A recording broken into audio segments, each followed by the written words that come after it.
संविधान को न्याय की कलम से लिखा गया, धर्म भाषा जाति का ना भेद किया गया, लोक कल्याण को बनाया नीति निर्माण का आधार, लोक कल्याण को बनाया नीति निर्माण का आधार, हर नागरिक को विकास का अधिकार दिया गया। नमस्कार बच्चों, मैं सरिता चौधरी हमारी क्लास में आप सभी का स्वागत करती हूँ। बच्चों, हम लोग पढ़ रहे थे संविधान की विशेषताएं और संविधान के विशेषताओं के इसी क्रम में आज पढ़ते हैं संविधान की ऐसी विशेषताएं जो संविधान को इस रूप में मानने का प्रयास करती है, इस रूप में प्रकट करने का प्रयास करती है कि यहाँ पर रहने वाले यानी भारत में रहने वाले प्रत्येक व्यक्ति के साथ समानता का व्यवहार किया जाता है और अग्रिम और पिछड़े हुए यानी अग्रे और पिछड़े दोनों वर्गों को समानता के स्तर पर लाने का प्रयास किया जाता है। भारतीय संविधान की एक अनुपम विशेषता यह भी है कि इसका मुख्य आधार लोक कल्याण को बनाया गया है, जनता के कल्याण को बनाया गया है और इसके लिए संविधान में यह निर्धारित किया गया है कि वह राज्य और केंद्र दोनों को यह निर्देशित करे कि लोक कल्याण के लिए वे नीतियों का निर्माण किस प्रारूप में करें।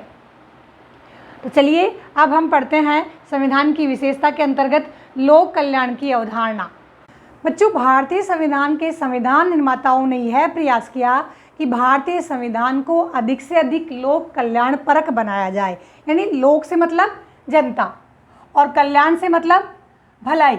तो जनता की भलाई करने वाला, जनता को अधिक सहायता पहुंचाने वाला, जनता को अधिक लाभ पहुंचाने वाला संविधान बनाया जाए और इसके लिए यह प्रयास किया गया कि सरकार, चाहे वह राज्य स्तर की हो चाहे वह केंद्र स्तर की हो, दोनों स्तर पर ही सरकारों को नीति नियोजन का इस प्रकार से अनुपालन करना चाहिए। नीति नियोजन से तात्पर्य है यानी नियम बनाने समय, कानून बनाते समय, नीतियाँ बनाते समय इस बात का ध्यान रखें कि वे लोक कल्याण का जो आदर्श भारतीय संविधान निर्माताओं के द्वारा स्थापित किया गया है उसको पूरा करने वाला हो।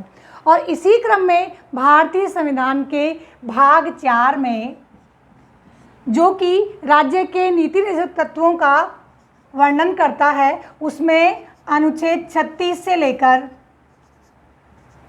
51 तक राज्यों को यह निर्देश दिए गए हैं कि वे ऐसी नीतियों का अनुपालन करें, ऐसी नीतियों का निर्माण करें ताकि राज्य के लोगों का अधिक से अधिक कल्याण हो सके। जैसे हम लोग देखते भी हैं, विभिन्न स्तरों पर पहुंचाई जाने वाली आर्थिक सहायताएं हैं, छात्रवृत्तियां हैं, पेंशन योजना है या निर्धारित ऐसी वेतन संबंधी योजनाएं हैं जो कुछ समय के उपरांत व्यक्तियों को लाभ पहुंचाती है। जो स्नातक व स्नातकोत्तर छात्र हैं उनको दी जाने वाली छात्रवृत्तियां हैं। स्वास्थ्य संबंधी ऐसी अनेक योजनाएं हैं जो भी ऐसे लाभ पहुंचाती हैं।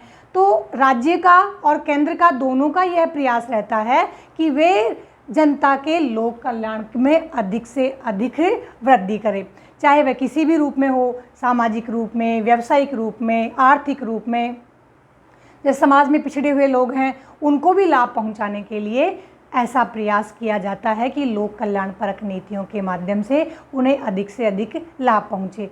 वे लोग जो शारीरिक रूप से सक्षम नहीं हैं, खेतीहर लोग हैं, मजदूर लोग हैं या जिनके पास में स्थायी रोजगार नहीं है, उन्हें भी विभिन्न रोजगार भत्तों के माध्यम से या अन्य अनेक योजनाओं के माध्यम से, जिसे पहले प्लान किया करता था योजना आयोग, लेकिन वर्तमान में नीति आयोग इन नीतियों को प्लान करता है राज्य की आर्थिक व्यवस्था के अकॉर्डिंग और उनके संसाधनों के अनुसार यह निर्धारित करता है कि किन योजनाओं का प्रारूपण किया जाना चाहिए। भारतीय संविधान के अंतर्गत इस लोक कल्याण की अवधारणा के अंतर्गत ही हम अल्पसंख्यक एवं पिछड़े वर्गों के लिए कुछ विशेष प्रावधानों का अध्ययन करते हैं।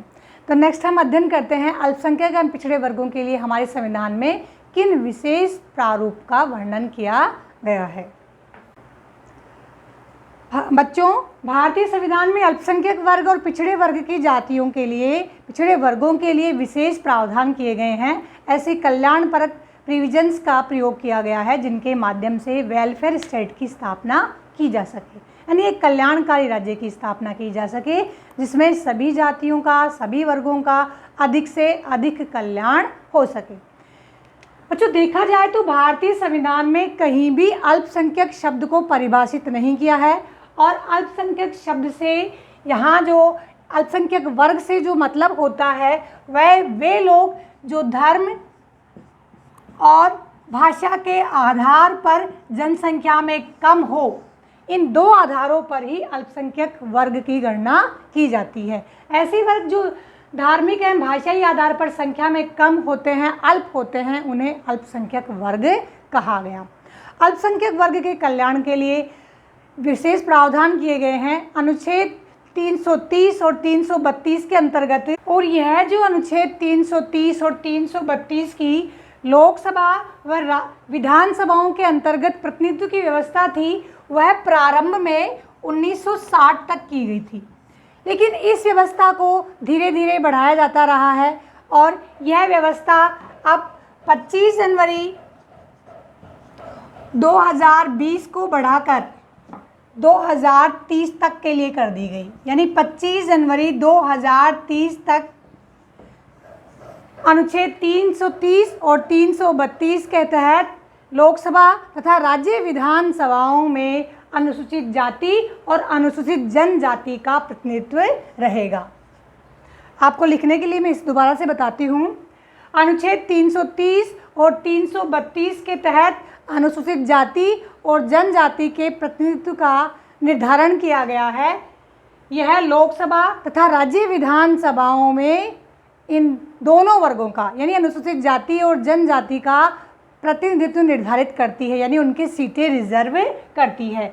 यह व्यवस्था प्रारंभ में 1960 तक की गई थी, जिसे बढ़ाकर अब 2030 कर दिया गया है। इसी प्रकार से अनुसूचित जाति और जनजाति के लिए एक विशेष प्रावधान अनुच्छेद 335 में किया गया है। अनुच्छेद 335 में सरकारी नौकरियों में इनका रिजर्वेशन किया गया है। इन वर्गों के लिए जो रिजर्वेशन किया गया है या आरक्षण किया गया है, यह आरक्षण व्यवस्था इसकी कोई समय सीमा नहीं निर्धारित की गई है। जैसा कि मैंने बताया अनुच्छेद 330 और 332 की सीमा है 2030 तक। मे भी पॉसिबल कि इसे आगे फिर बढ़ा दिया जाए संशोधन के द्वारा, लेकिन जो अनुच्छेद 335 में सरकारी नौकरियों में आरक्षण की जो व्यवस्था की गई है इस वर्ग के लिए, उसके लिए कोई समय सीमा निर्धारित नहीं की है।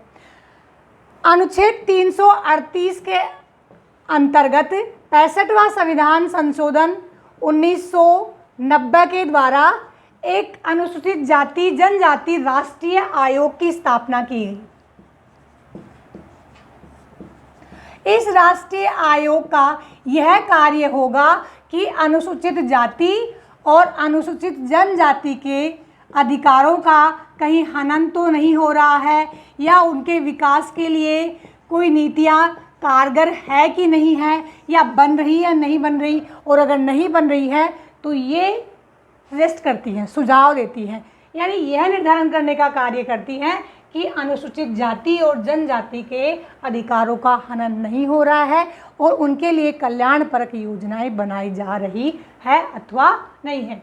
इसका प्रावधान अनुच्छेद 338 के अंतर्गत किया गया, जो 65वें संविधान संशोधन 1990 में संशोधन के माध्यम से इस राष्ट्रीय आयोग की स्थापना की गई। इसी प्रकार से बच्चों, भारतीय संविधान के अंतर्गत पिछड़े वर्ग के लिए नौकरियों में 27% आरक्षण 1993 का प्रावधान के तहत किया गया। यानी सरकारी नौकरियों में पिछड़े वर्गों को प्रोत्साहित करने के लिए या उनको आगे ले लाने के लिए 27% आरक्षण का प्रावधान किया गया। बच्चों, यह तो हम लोगों ने देखी संविधान की ऐसी विशेषताएं जो अल्पसंख्यक वर्गों के लिए और अनुसूचित जाति के लिए, जनजाति के लिए, या ऐसा वर्ग जो धार्मिक आर्थिक रूप से पिछड़ा हुआ है, सरकार के द्वारा उनको प्रोत्साहन दिया जाता है।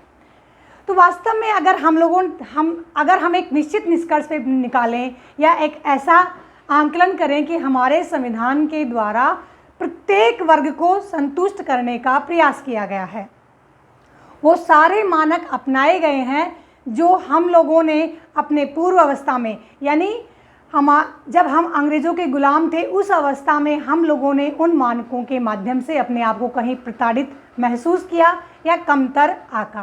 भारतीय संविधान वास्तव में एक अनुपम अद्भुत संविधान है और इस संविधान को बहुत सारे संविधानों का एकाकार रूप भी कहा जा सकता है। लेकिन उन संविधानों की देखा देखी न करके अपने भारतीय परिस्थिति के अनुसार जो भी चीज़ें उपयोगी थी उन उपयोगी चीज़ों को भारतीय संविधान ने अपने आंचल रूपी जो मोती थे उनके माध्यम से उकेरा या उनके माध्यम से सिलने का कार्य किया। ये सब विशेषताएं भारतीय संविधान को विश्व में एक अनूठा संविधान बनाती हैं। ये पढ़ी हम लोगों ने भारतीय संविधान की विशेषताएं। अगली वीडियो में हम जल्द ही एक नए टॉपिक के साथ मिलते हैं। तब तक के लिए जय हिंद, जय भारत।